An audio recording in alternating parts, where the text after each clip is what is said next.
There's the turn. So we'll take a nice shallow turn to the right. Gear down.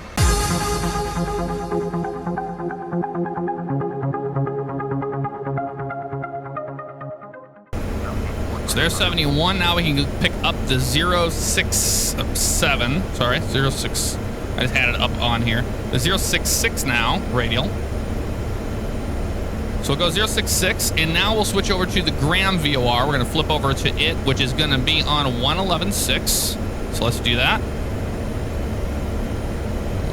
111.6. There we go. 111.6. There's the Graham VOR, and we're headed directly to it. Let's go back over to our VOR lock. So heading select off, and the VOR lock on, which it'll fly the inbound 066 radial to Graham. So once we cross over Graham, well, it's 62 miles to that VOR. So we're going to cross over the VOR when we get close to it, about 5 miles or so. Then we're going to make our turn to 075, and from 075 we should be able to pick up the ILS 2 left. But to cross Graham at 54 miles, we need to descend down to 11,000 feet. So we're going to be starting our descent pretty darn early. Actually, let's start doing it now. Let's pull our power back. Pitch the airplane down. Altitude off.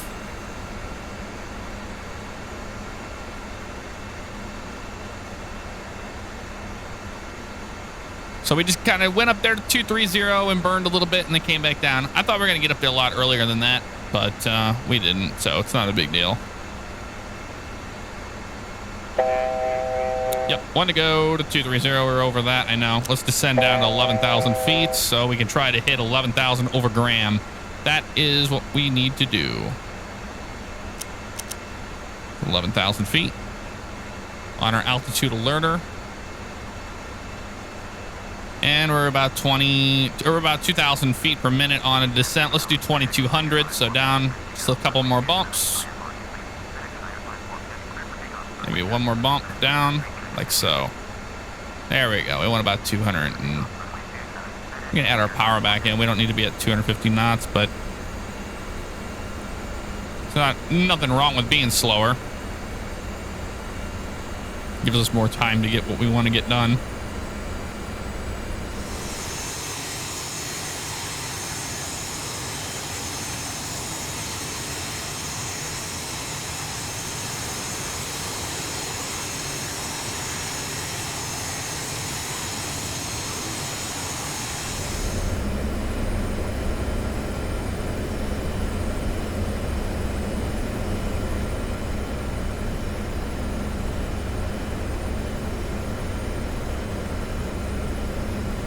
We're hitting some bumps on the way down here. We can shallow out our descent just a little bit. We don't need it to be so heavy anymore. We'll easily make our 11,000 feet. And that's all that matters. Keeping speed up towards the airport, that always helps. We're below 18,000 feet. Let's go to our local altimeter setting in 3006. I just cheat, just hit the B key. That way I don't have to manually turn the dials, because the dials on this is kind of annoying. It's getting closer in the evening. We could probably turn on our lights here. We don't need the floodlight. We just need the overheads. Oh, we don't need the white or the red. And then these guys can as well. Don't need the light override switch either. There we go. We're at flight level 15.7, so 15.7. 20 miles from the VOR. It's not too bad.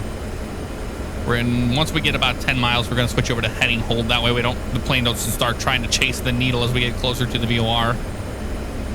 We're about 16 miles from the VOR. We're going to go ahead and go over to heading select. So we fly the heading instead.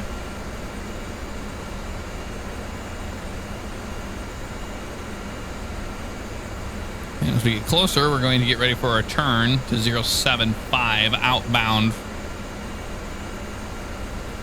Or actually, let's look at our approach plate. All right, looking at our approach plate, once we cross over Graham, we're going to be turning 075 to get vectors for the ILS 2 left approach into Nashville. That is our idea. We're going to cross over Graham at 11,000 feet, as it says right there, expecting for runways 2 left and blah, blah, blah, blah. So that's what we will do. And then we'll continue our descent down and then open up our approach plate for 2 left into Nashville. There's 1 to go in 11,000, 075. Get ready for that for our course. Gonna hit 11,000 pretty much on the money there. As you can see, we're 6 DME from the VOR. Keeping an eye on our speed because we're going to get slower down to about 250 knots because we're going to be descending from therefore on out.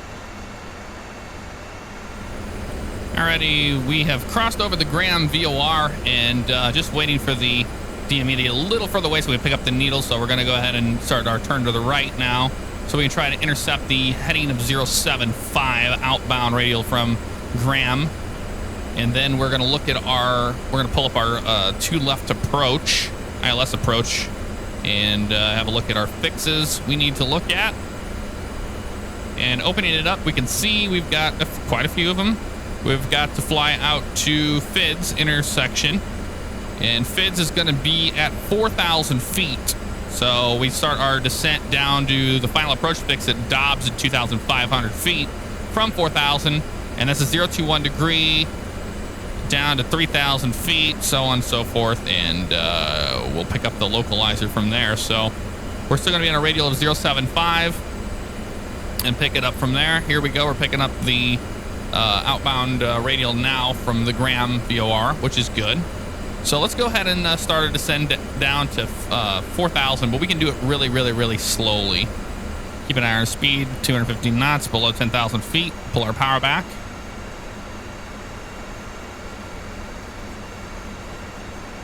And now we'll go to heading hold, like it is already set on, and we won't worry about anything right now as far as VOR-wise. We can switch over to the Memphis VOR and use it for DME purposes. So that's 114.1. Yeah, sorry, wrong way. So 114.1. There we go. So now we'll have DME to Nashville, which is 20 miles out, and we're going to be expecting vectors for the ILS 2 left approach, which will be sooner than you would think. So we're below 10,000 feet. Landing lights all come on. We'll even turn our wing light on for extra safety. Let's do that, actually. Missed that taxi light on. Wing light on. There we go.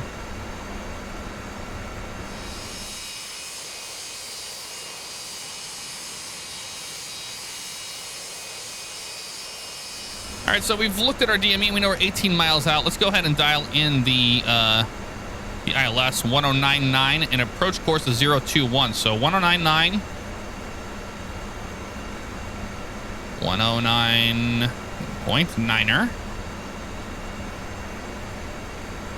There we go. ILS frequency is tuned in, and it's going to be approach course of 021. So let's go approach course over to 021. Like it so. We'll get a little bit closer. We're 16 miles DME from the runway now, and let's descend down to 4,000 feet, a little bit heavier. And we can go ahead. We're below 250. We want to get down to 200 knots so we can start adding our flaps in and get this sucker slowed up even more.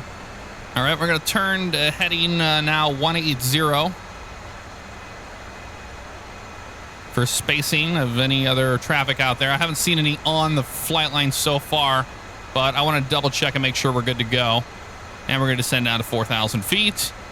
And then we're going to final approach fix at 2,500. So once we start picking up the glide slope, we'll be good.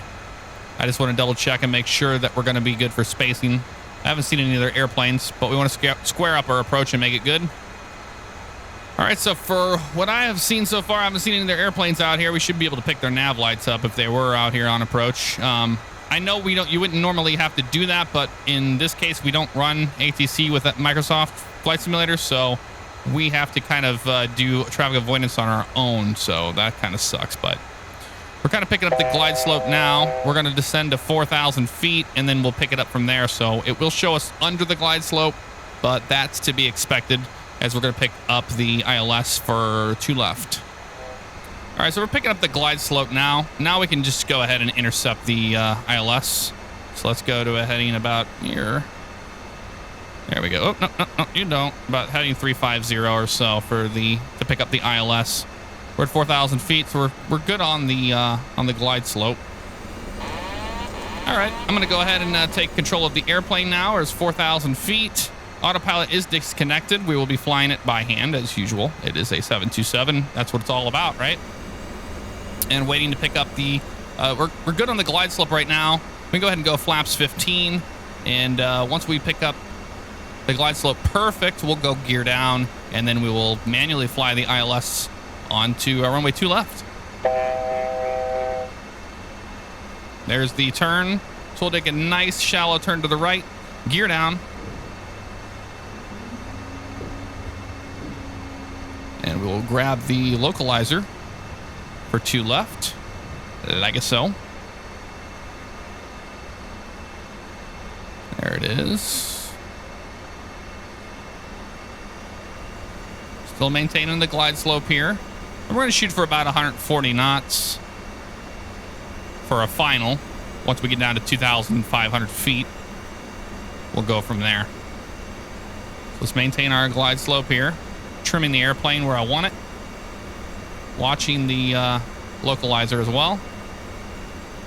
And speed of the airplane. Managing everything on this. This isn't your NGX. You're not having the airplane do everything for you. You got to stay ahead of the airplane. And remember, these are JT8D engines, so they take a while to spool up. They're older. So you don't get that power immediately like you would want. Where you would hope, at least. Keep an eye on our localizer, looking good. Glide slope, we're just slightly below it, but that's all right. There's 2,500 feet. We're going to go flaps 25. And we're going to prepare this airplane for landing.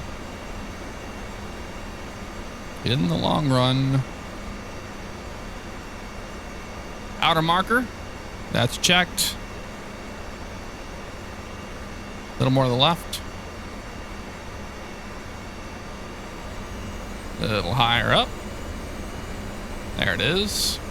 Yeah, we don't want to be confused. We're not landing on runway 2 center there. We're landing on 2 left. I know it could be a little confusing to go for the lights, but we're not doing that in this case. All right, come on. Let's get back up on our glide slope. Add more power in. Gotta keep an eye on all that.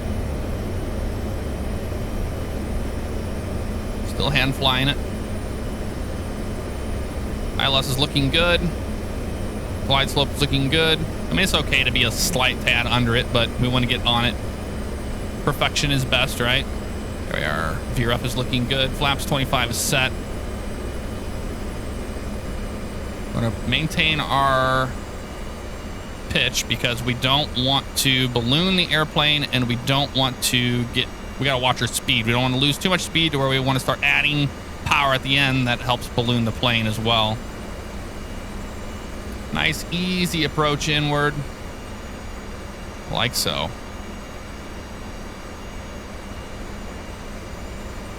A little more power. Little up on that glide slope. And that's what it's all about. It's all about flying your ILS rather than worrying about lights. Because a lot of runways that have ILS don't have the VASI lights. Those VASIs down there, those are just strictly for VFR reasons. Nothing else. Looking good. Little power. Just a tad. Back up on our glide slope here. Not too much. We don't want to balloon the airplane. Looking good. Just slightly under. Up a little bit more. Some of these default ILSs suck too, by the way. glide slopes aren't correct. There's the middle marker. We're getting a pull-up signal for no reason because the ILS is broken, as usual. There's the middle marker. All right, start pulling our power back and start the flare. Flare the airplane. Speed brakes out. Fly the plane down. Nice and easy, nice and easy. There we go. All the way down, reverse thrust. Won't take much to get this thing stopped today. 60 knots released. There we have it.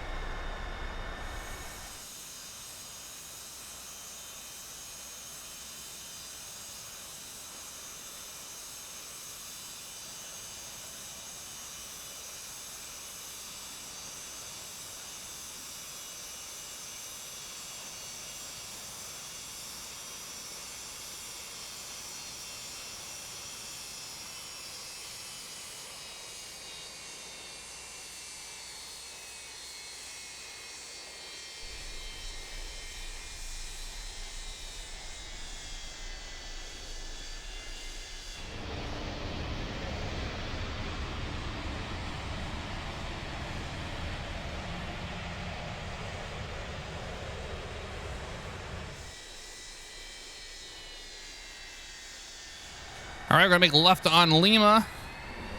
Ooh, hello. We go ahead and put our speed brakes up and turn our landing lights off as we clear the runway. And we bring our flaps up as well. And flaps are in transit. They're on the way up. We'll make a left here onto Alpha. And take Alpha all the way down. Should take us to the cargo ramp.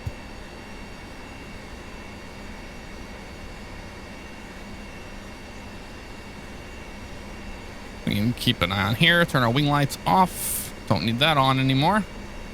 Taxi lights are still good to be on.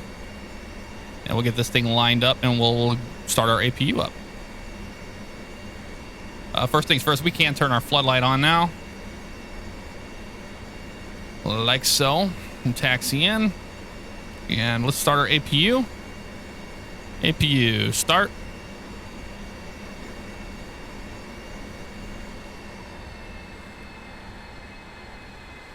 Slow our taxi speed down a little bit here. And as the APU fires up, we'll taxi down to the cargo ramp.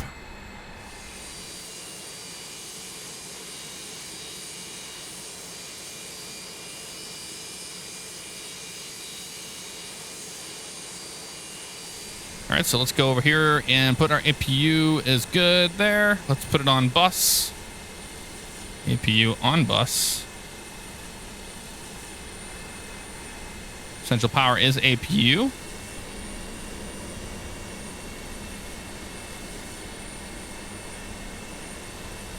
Let's go ahead and open our cooling doors. Cooling doors open. Now we had one airplane coming in there, as you can see. It's always a good idea to just, take that extra time and extend your downwind and check for traffic when you're not flying with the default ATC. It just really does help in the long run.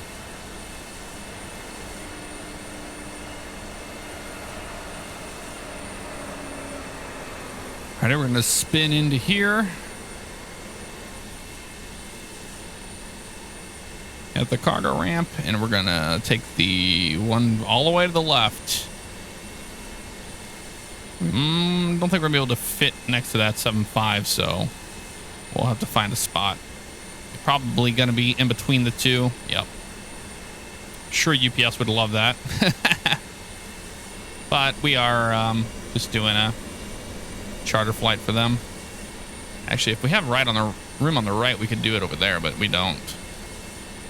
So this is the south cargo ramp. The UPS probably parks on the north ramp, I'm sure, but we are a little unfamiliar with the airport, so let's just pull in between these two guys. I mean, in all favors, we could say we were just flying a FedEx charter. It doesn't really matter. We still just did the flight. Just what a shame I don't get good frames with this airplane. That just sucks.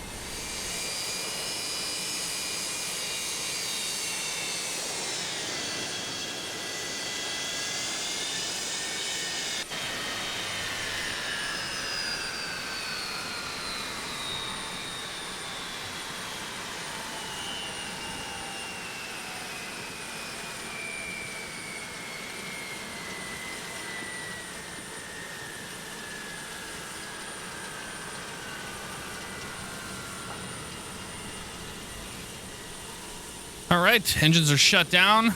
APU's on bus. We're pretty much good. We can turn our beacon light off now. And welcome to Nashville, where we went to the FedEx ramp instead of the UPS, which is probably over there. Nope, FedEx is parking up there on the north cargo ramp too, so it's probably an inaccurate one. Let's turn our hydraulic B pumps off so we don't kill anybody on the ground. That's always a smart decision. Plenty of fuel we had in the end. APU's on bus. And everybody else is pretty happy. All right, chocks are set in. We've released a parking brake. We don't need that on right now when we're chocked. The doors are open, and hope you guys enjoyed this flight to Nashville. I had a good time with it. It was fun to shoot an actual ILS approach in the 7.2. It's all hands-on flying, and that's a lot of fun with the flight simulator. So once again, guys, thank you for joining me. If you enjoy this series, always hit the like button. It helps so much. And I will see you guys on a future flight. Take care.